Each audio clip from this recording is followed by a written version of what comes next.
जय हिंद। Dear student, online class में आपका स्वागत है। आज हम बात करेंगे भारत के आर्थिक प्रदेश, इकोनॉमिक रीजन्स ऑफ इंडिया।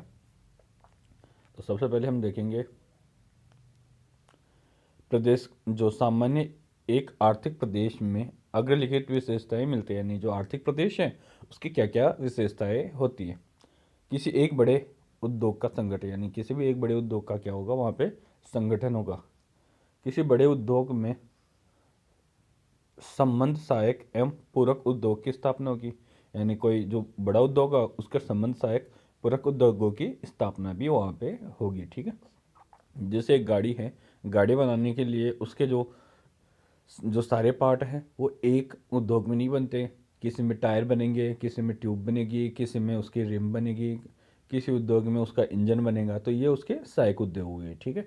तो यानी एक उत्पाद बनाने के लिए उसके जो, जैसे एक गाड़ी तैयार होती है पूरी बन के, तो उसके क्या है, अलग अलग उत्पाद अलग अलग उद्योगों में बनते हैं और फिर लास्ट में जाके पूरी एक गाड़ी तैयार होती है। इसलिए पूरी एक गाड़ी तैयार करने के लिए उसके सहायक उद्योग की आवश्यकता पड़ती है। ठीक है। आगे देखिए, कारखानों की पर्याप्त संख्या, जिसमें प्रमुख उद्योगों का बड़ा कारखाना तथा अन्य छोटे कारखाने। चौथे नंबर पे देखिए, उस प्रदेश की जनसंख्या उन कारखानों में कार्यरत होती है, यानी उस प्रदेश की जो जनसंख्या है उन कारखानों में कार्यरत होती है। ठीक है। यानी उस प्रदेश के जो कारखाने हैं वो वहाँ की जनसंख्या को रोजगार उपलब्ध कराते हैं। आगे देखिए, विभिन्न औद्योगिक संस्थानों तथा प्रमुख नगरों यानी बाजारों केंद्रों के मध्य पर्याप्त परिवहन जाल का विकास होता है। यानी जो विभिन्न औद्योगिक केंद्र है तथा जो बाजार है जहाँ पे माल खपत होता है उनके मध्य क्या है, परिवहन जाल, यानी जो परिवहन जाल है वो विकसित होता है, यानी अपनी उत्तम अवस्था में होता है। ठीक है। छठे नंबर पे देखिए, उस भौगोलिक प्रदेश की पृष्ठ प्रदेश की जनसंख्या का नगरीकरण हो जाता है, जिसके अंतर्गत कृषि में संलग्न लोगों की जनसंख्या में कमी आती है। सातवें नंबर पे देखिए, बाजारों मंडियों तथा व्यावसायिकता का संकेंद्रण। आठवें नंबर पे देखिए, संचार के साधनों का विकास, यानी उस क्षेत्र में क्या है, संचार के साधनों का विकास रहता है। नौवें नंबर पे देखिए, बड़े बैंक एवं बीमा कंपनियों का जमाव, यानी उस क्षेत्र में क्या रहता है, बड़े बैंक एवं बीमा कंपनियों का जमाव मिलता है, जिससे क्या है, उद्योगों को सहायता मिल सके। ठीक है। 10वें नंबर पे देखिए आप, तृतीय क्रियाओं, शिक्षा सुविधा, प्रशासनिक, वाणिज्य, अंतर्राष्ट्रीय व्यापार आदि का विकास होता है, यानी ये अपनी विकसित अवस्था में रहते हैं। ठीक है। जैसे तृतीय क्रियाएं, यानी जो तृतीय व्यवसाय जिसमें शिक्षा सुविधाएं आती है, प्रशासन, वाणिज्य और अंतर्राष्ट्रीय व्यापार आदि का विकास होता है। ठीक है। आगे देखिए, आर्थिक प्रदेश का सीमांकन आर्थिक सांस्कृतिक दृश्य में अंतर्निहित निम्नांकित निम्नांकित मुख्य तत्वों के आधार पर किया जाता है। जो आर्थिक प्रदेशों का जो सीमांकन आर्थिक सांस्कृतिक भूदृश्य में अंतर्निहित निम्नांकित मुख्य तत्वों के आधार पर किया जाता है। अब देखते हैं, सबसे पहले फर्स्ट नंबर पे है संसाधनों के उपयोग एवं उनके उपभोग की समानता के आधार पर। जो संसाधन है उसके उपयोग एवं उनके उपभोग की समानता के आधार पर। सेकंड नंबर पे देखिए, प्राकृतिक एवं मानवीय संसाधनों की उपलब्धता के आधार पर। थर्ड नंबर पे देखिए, आर्थिक विकास के लिए आधारभूत संरचना की उपलब्धता के आधार पर।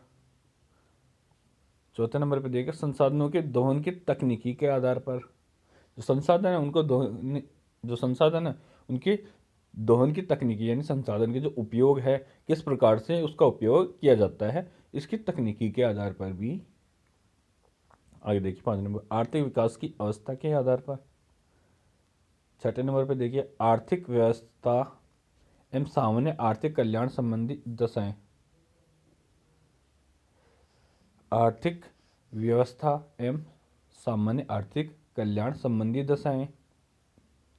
सातवें नंबर पर देखिए, सामान्य वृद्धि स्तर के प्रदेश एवं राज्य एक ही होने चाहिए, यानी सामान्यतः वृद्धि स्तर के प्रदेश एवं राज्य एक ही होना चाहिए। यानी जो बृहद स्तर का जो प्रदेश है वो एक ही होना चाहिए और राज्य एक ही होना चाहिए, जिसमें क्या है, जो जो उद्योगों का है वो सीमांकन हो सके, यानी कि कोई भी जो क्षेत्र है, डेवलप जो उद्योगों का क्षेत्र है, वो उस राज्य में एक ही होना चाहिए। आगे देखिए, उत्पादन अधिवक्ता। 9वें नंबर पे देखिए, कार्य विशेष में विशिष्टीकरण। कार्य विशेष में विशिष्टीकरण होना चाहिए। 10वें नंबर पे देखिए, कार्यप्रणाली के आपसी अंतर संबंध, यानी जो कार्यप्रणाली है उसमें आपसी अंतर संबंध होना चाहिए। इस प्रकार आर्थिक प्रदेशों का सीमांकन निम्न सूत्र द्वारा व्यक्त कर सकते हैं। देखिए, पहला है जैसे H+A कोष्टक R इंटू एस कोष्टक 1 बराबर O, ये इसका सूत्र है। तो देखते हैं हम, H बराबर क्या है, मानवीय क्षमता एवं मांग, ठीक है। तो हम देखेंगे मानवीय क्षमता एवं मांग प्लस A, उस प्रदेश में उस प्रदेश में यातायात की सुविधा, यानी मानवीय क्षमता कितनी है और वहाँ उस माल की मांग कितनी है, यानी जो मानवीय क्षमता है उसके कितना उपभोग कर सकता है और उसकी मांग कितनी है, और उस प्रदेश में यातायात की पहुंच, यानी यातायात कितना माल वहां तक पहुंचा सकता है, ठीक है। आगे देखिए, आर बराबर संसाधन उपलब्धता, यानी संसाधन कितने उपलब्ध है। एस बराबर दूरी, यानी दूरी कितनी है। और ओ बराबर आर्थिक क्रिया का संपन्न होना, यानी बराबर ओ था ना उसका, तो मतलब आर्थिक क्रिया का संपन्न होना, कि जब उपभोग के लिए जितनी आवश्यकता है उतना माल परिवहन की सहायता से वहाँ पे पहुँच चुका और उतने संसाधन भी उपलब्ध है, ठीक है। तो रिजल्ट क्या निकल के आएगा, आर, मतलब रिजल्ट क्या निकल के आएगा, ओ, आर्थिक क्रिया संपन्न हो गई है, ठीक है। आगे देखिए, भारत में आर्थिक प्रादेशिकरण की संकल्पना। प्राकृतिक आर्थिक प्रादेशिकरण। भारत में प्रादेशिक नियोजन के लिए भूगोलवेत्ताओं ने प्राचीन प्राकृतिक विभागों को आर्थिक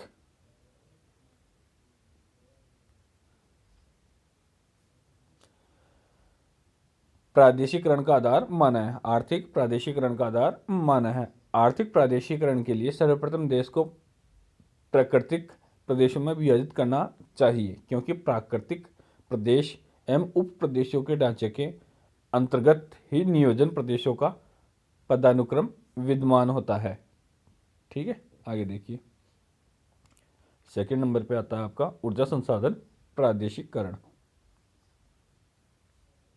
ऊर्जा संसाधन प्रादेशिकरण की संकल्पना विशेषज्ञों द्वारा निर्मित की गई है।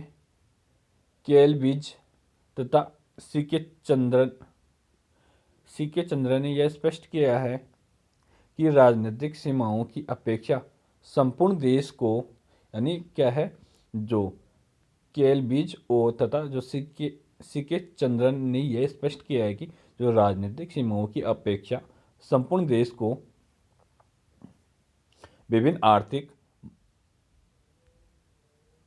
संपूर्ण प्रदेश को विभिन्न आर्थिक भूगोल की इकाइयों में विभाजित कर उसकी क्षेत्रीय प्रणाली को आधार मानकर आर्थिक विकास किया जाना चाहिए। यानी क्या है, आर्थिक भूगोल की इकाइयों में विभाजित कर उसकी क्षेत्रीय प्रणाली को आधार मानकर आर्थिक विकास किया जाना चाहिए। आगे बात करते हैं 3rd पे, राज्य एक नियोजित प्रदेश। 3rd नंबर क्या कहता है कि राज्य एक नियोजित प्रदेश है। राज्य एक नियोजित प्रादेशिक इकाई माना जाता है, यानी राज्य एक नियोजित प्रादेशिक इकाई माना जाता है। राज्य एवं केंद्र शासित प्रदेशों का सर्वेक्षण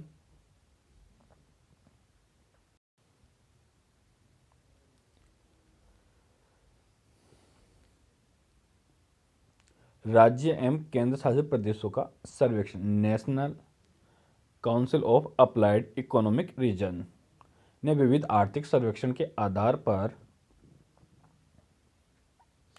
किया है।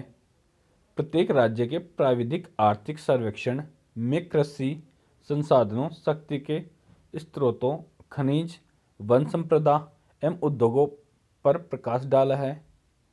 पीसी महालानोबिस ने तत्कालीन मैसूर राज्य का भौगोलिक सर्वेक्षण करने के उपरांत इसको नियोजित प्रदेश में रखा है। यानी जो मैसूर राज्य है इसको क्या है, नियोजित प्रदेश में रखा है। आगे देखिए, चौथे नंबर पे आता है आपके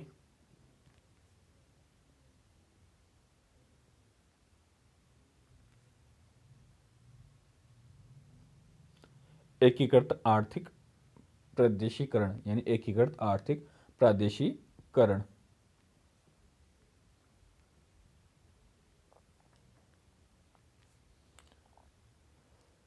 एकीकृत आर्थिक प्रादेशिकरण का प्रारंभ सन 1960 के उपरांत भारत में आंकलित किया गया। समन्वित आर्थिक प्रादेशिकरण में प्राकृतिक संसाधनों तथा प्राकृतिक अवस्थाओं का मूल्यांकन आर्थिक दृष्टिकोण से किया जाता है। यानी जो प्राकृतिक अवस्थाएं हैं उनका मूल्यांकन कैसे किया जाता है, आर्थिक दृष्टिकोण से किया जाता है। इन प्रदेशों की सीमा निर्धारण के लिए ऊर्जा का विकास, यानी इन प्रदेशों की जो सीमा निर्धारण के लिए क्या है, ऊर्जा का विकास, विभिन्न बहुउद्देशीय योजनाएं, औद्योगिक विकास तथा नगरीकरण की मुख्य स्थान दिया गया। जो नगरीकरण है उनको मुख्य स्थान दिया गया है। आगे देखिए, लेकिन डॉक्टर पीसी सेन गुप्ता ने भारत के 7 मुख्य आर्थिक विभागों, यानी क्या है, डॉक्टर पीसी सेन गुप्ता ने भारत को 7 मुख्य आर्थिक विभागों में बांटा है और 42 मध्य प्रदेशों में विभाजित किया है। यानी क्या है, डॉक्टर पी सेन गुप्ता ने भारत को 7 मुख्य आर्थिक प्रदेशों में विभाजित किया है और 42 मध्य प्रदेशों में विभाजित किया है। अब आगे देखते हैं वो कौन कौन से हैं। तो मुख्य प्रदेश, राज्य, मध्य प्रदेश और लघु प्रदेश। तो जो मुख्य प्रदेश है वो उत्तर पूर्वी क्षेत्र है, यानी जो भारत का जो उत्तर पूर्वी क्षेत्र है जिसमें असम, त्रिपुरा, नागालैंड, मणिपुर तथा मेघालय को सम्मिलित किया गया है। इसमें मध्य प्रदेश कौन से आते हैं, उत्तरी ब्रह्मपुत्र घाटी, निचली ब्रह्मपुत्र घाटी, खनिज युक्त पठार, पूर्वी तथा उत्तरी पहाड़ियाँ, ये इसके मध्य के जो क्षेत्र हैं। ठीक है, आगे देखिए लघु प्रदेश कौन कौन से आते हैं। इसमें उत्तरी पठारी क्षेत्र, दक्षिणी पूर्वी पठारी क्षेत्र और दक्षिणी पूर्वी क्षेत्र। ठीक है, अब सेकंड नंबर पे बांटा है पूर्वी क्षेत्र में। पूर्वी क्षेत्र में आते हैं पश्चिमी बंगाल, ओडिशा, बिहार तथा झारखंड। पश्चिमी बंगाल, ओडिशा, बिहार और झारखंड। अब इसमें जो मध्य के जो क्षेत्र हैं, यानी मध्य जो प्रदेश है वो कौन कौन से हैं, कलकत्ता, हुगली क्षेत्र, दामोदर घाटी क्षेत्र, छोटा नागपुर एवं उत्तरी उड़ीसा पठार, दक्षिणी पहाड़ियाँ एवं उड़ीसा का पठार, निचली गंगा का मैदान और दार्जिलिंग की पहाड़ियाँ इसमें सम्मिलित की गई है। ठीक है, अब लघु प्रदेश में डेल्टा क्षेत्र और तटीय क्षेत्र को सम्मिलित किया गया है। थर्ड में देखिए उत्तरी मध्य क्षेत्र, उत्तरी मध्य क्षेत्र, इसमें उत्तर प्रदेश और उत्तराखंड 2 राज्य सम्मिलित किए गए हैं। इसमें हिमालय क्षेत्र, पश्चिमी गंगा मैदान और पूर्वी गंगा मैदान को सम्मिलित किया गया है। आगे देखिए, चौथे नंबर पे आता है मध्यवर्ती प्रदेश। मध्यवर्ती प्रदेश में मध्य प्रदेश आता है आपका और छत्तीसगढ़ को सम्मिलित किया गया है। पूर्वी मध्य प्रदेश, पश्चिमी मध्य प्रदेश और बस्तर, इनको सम्मिलित किया जाता है। अब 5वें नंबर पे देखिए उत्तर पश्चिमी क्षेत्र। जो उत्तरी पश्चिमी क्षेत्र है इसमें राजस्थान, पंजाब, हरियाणा, जम्मू कश्मीर, हिमाचल प्रदेश एवं दिल्ली को सम्मिलित किया जाता है। किस किस को, राजस्थान, पंजाब, हरियाणा, जम्मू कश्मीर, हिमाचल प्रदेश एवं दिल्ली को सम्मिलित किया जाता है। अब इसके जो मध्य के क्षेत्र है वो कौन कौन से हैं, पंजाब का मैदान, केंद्रीय प्रदेश दिल्ली, पश्चिमी राजस्थान, पूर्वी राजस्थान, हिमाचल पहाड़ियाँ और कश्मीर घाटी इसके मध्य क्षेत्रों में सम्मिलित किया जाता है। छठे नंबर पे देखिए पश्चिमी क्षेत्र। पश्चिमी क्षेत्र महाराष्ट्र, गुजरात, दादर नागर एवं दमनदीप। जो दादर नागर हवेली है वो है ये महाराष्ट्र, गुजरात, दादर नागर और दमनदीप। इसके जो मध्य के जो क्षेत्र हैं वो कौन से, मुंबई नगर एवं महानगरीय प्रदेश, नागपुर एवं बम्बई क्षेत्र, महाराष्ट्र का पठारी भाग, पश्चिमी महाराष्ट्र का पठारी भाग, मध्यवर्ती महाराष्ट्र, गुजरात मैदान, सौराष्ट्र और कच्छ क्षेत्र को इसमें सम्मिलित किया गया है। ठीक है, 7वें नंबर पे देखिए 7वें नंबर पे देखिए जो लास्ट है, दक्षिणी प्रदेश। दक्षिण प्रदेश में आंध्र प्रदेश, तेलंगाना, कर्नाटक, तमिलनाडु, केरल, गोवा, अंडमान निकोबार द्वीप समूह को सम्मिलित किया गया है। जो दक्षिणी प्रदेश है, दक्षिण प्रदेश में आंध्र प्रदेश, तेलंगाना, कर्नाटक, तमिलनाडु, केरल, गोवा, अंडमान निकोबार द्वीप समूह को सम्मिलित किया गया है। इसके जो मध्य क्षेत्र है वो कौन कौन से, यानी जो मध्य के जो प्रदेश है वो कौन कौन से, आंध्र प्रदेश का तटीय भाग, तेलंगाना क्षेत्र, दक्षिणी मध्यवर्तीय औद्योगिक प्रदेश, दक्षिण पूर्वी तटीय क्षेत्र, अन्नामलाई इलायची, नीलगिरी की पहाड़ियाँ, पश्चिमी तटीय क्षेत्र, पश्चिमी घाट, मैदानी क्षेत्र, कृष्णा, तुंगभद्रा घाटी और प्रवाल द्वीप समूह।